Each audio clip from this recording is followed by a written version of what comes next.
인간은 평생 동안 여러 가지 감정의 변화를 겪습니다.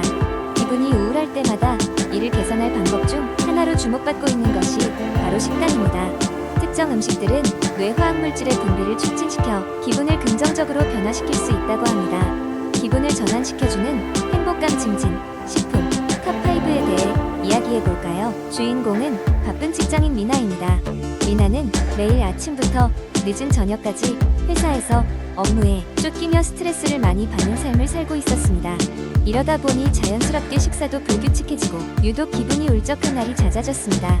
그때 미나의 친구 은지가 전해준 해결책이 바로 행복감 증진 식단이었습니다. 은지는 어느 날 미나에게 흥미로운 기사를 보여주었습니다.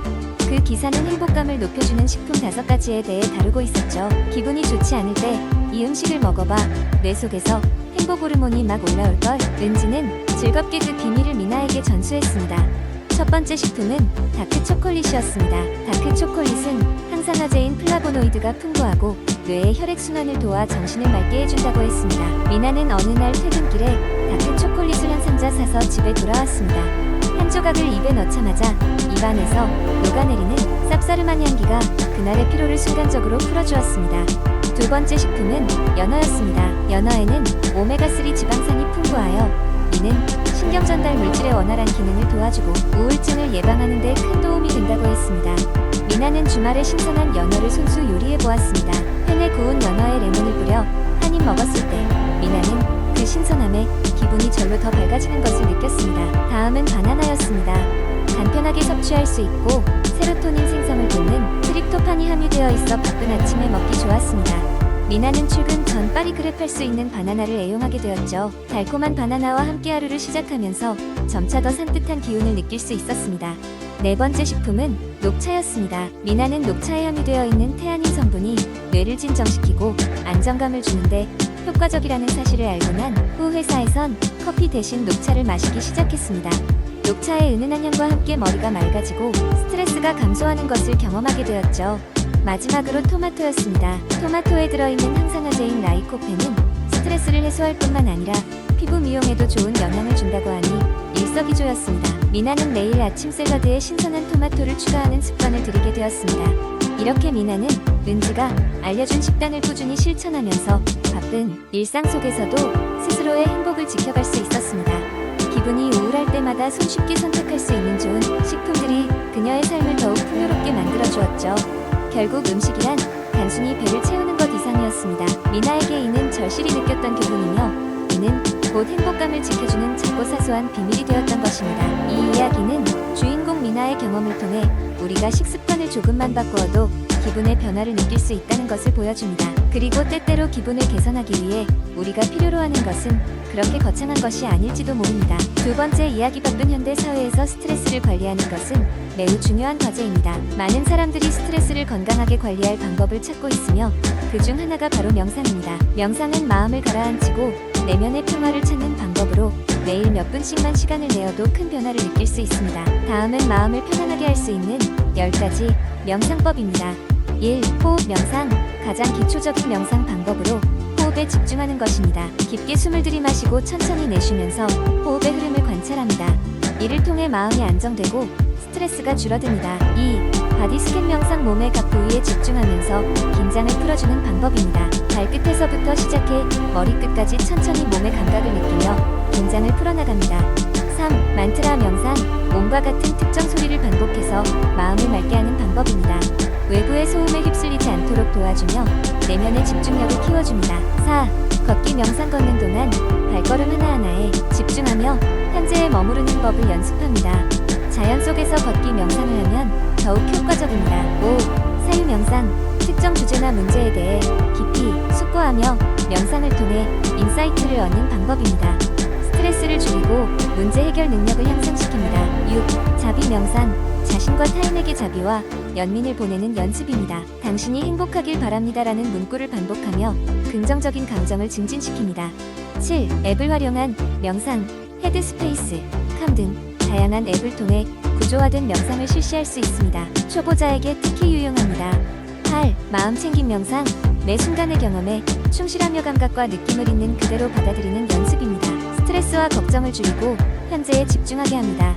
그리고 비어있는 아침, 하루를 시작하기 전 아침에 시간을 내어 명상을 함으로써 하루의 시작을 차분하게 열 수 있습니다. 차 한 잔과 함께라면 더욱 좋습니다. 10. 자연 명상. 자연 속에서 흐르는 물소리, 바람소리, 새소리를 들으면서 명상을 함으로써 마음을 진정시키고 자연의 일부가 되는 경험을 합니다. 이러한 명상법들은 각기 다른 장점들을 가지고 있지만 모두가 스트레스를 줄이고 마음의 평화를 찾는 데 효과적인 방법들입니다. 처음에는 몇 분밖에 할 수 없더라도 꾸준히 연습하다 보면 더 오래 깊은 명상을 할 수 있게 됩니다. 중요한 것은 꾸준히 실천하고 자신에게 맞는 방법을 찾아가는 것입니다. 명상을 통해 우리는 나 자신을 더 잘 이해하고 사랑할 수 있게 되고 궁극적으로 더 행복하고 건강한 삶을 살 수 있습니다. 세 번째 이야기. 옛날 어느 작은 마을에 나폴레옹이라는 이름의 청년이 살고 있었다. 그 마을은 잦은 전쟁과 갈등으로 언제나 긴장감 속에서 살고 있었지만 나폴레옹은 그와는 다른 평화롭고 건강한 생활을 추구하는 젊은이였다. 그의 비결은 다름 아닌 규칙적인 수면이었다.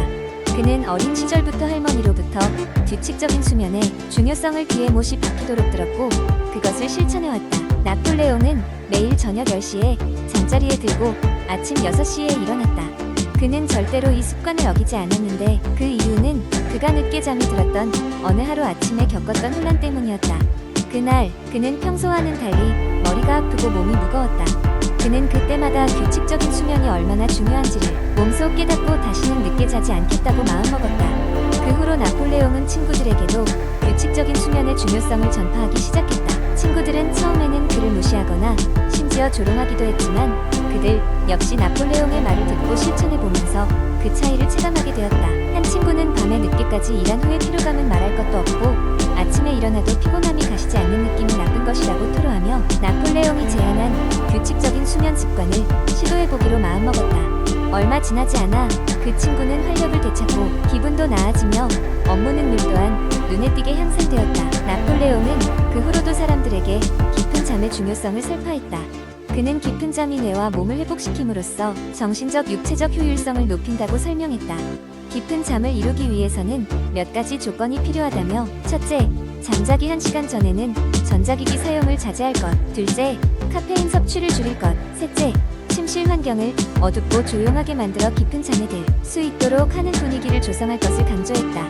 마을 사람들은 마침내 나폴레옹의 권유에 귀를 기울였고 하나, 둘 그의 생활 방식을 따라하기 시작했다. 놀랍게도 마을의 건강지수가 올라가기 시작했고 사람들은 서로 더 평온해졌다. 갈등이 줄어들고 서로에게 친절을 베푸는 일이 늘어났으며 마을 회의에서는 서로 지혜를 나누고 문제가 있을 때는 함께 해결하는 모습이 자주 보였다. 그렇게 나폴레옹이 알린 규칙적인 수면과 깊은 잠의 이점은 그 작은 마을의 평화와 건강을 회복시켰고 그들의 삶 속에 새로운 활기를 불어넣었다.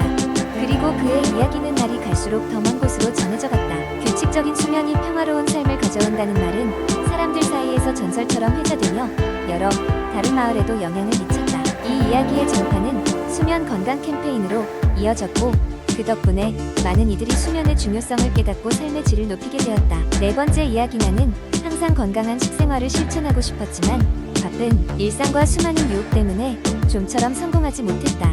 그러던 어느 날 더 이상 미룰 수 없다는 결심과 함께 일주일 계획표를 작성하기로 마음먹었다.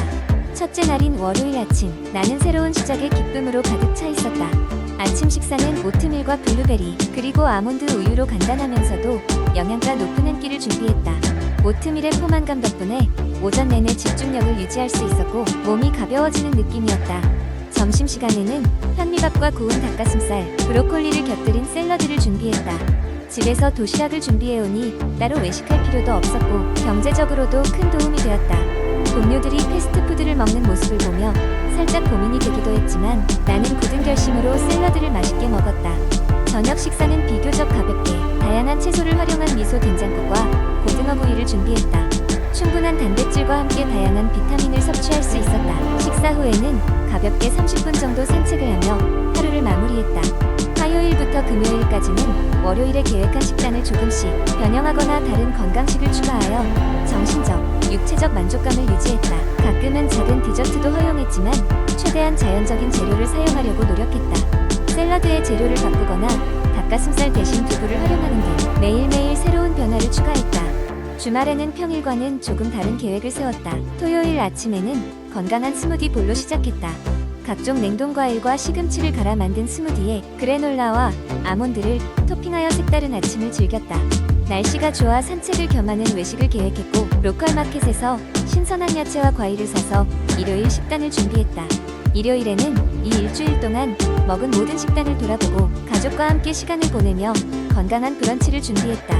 아보카도와 계란을 올린 토스트, 허브를 가득 담은 오믈렛으로 식탁을 풍성하게 채웠다. 가족들과의 대화를 통해 건강한 식습관을 공유하며 이 계획을 지속할 수 있는 동기부여를 얻었다. 이렇게 일주일 동안 계획된 식단을 실천한 결과 나는 몸도 마음도 한층 더 건강해졌다는 것을 느낄 수 있었다. 단조롭게 느껴질 수도 있는 식단 속에서도 다양한 맛을 찾는 재미를 느꼈고 매일 직접 식사를 준비하면서 요리에 대한 새로운 지식도 쌓을 수 있었다. 결국 이 일주일 계획표는 단지 건강한 식단을 위한 가이드가 아니라 더 나은 삶의 방식으로 나아가는 길잡이가 되었다. 이제는 건강한 식단이 습관이 되어버린 탓에 더 이상 특별한 계획서를 작성할 필요는 없어졌지만 이 첫 계획표는 나에게 있어 큰 변화를 이끌어낸 소중한 시작이었다.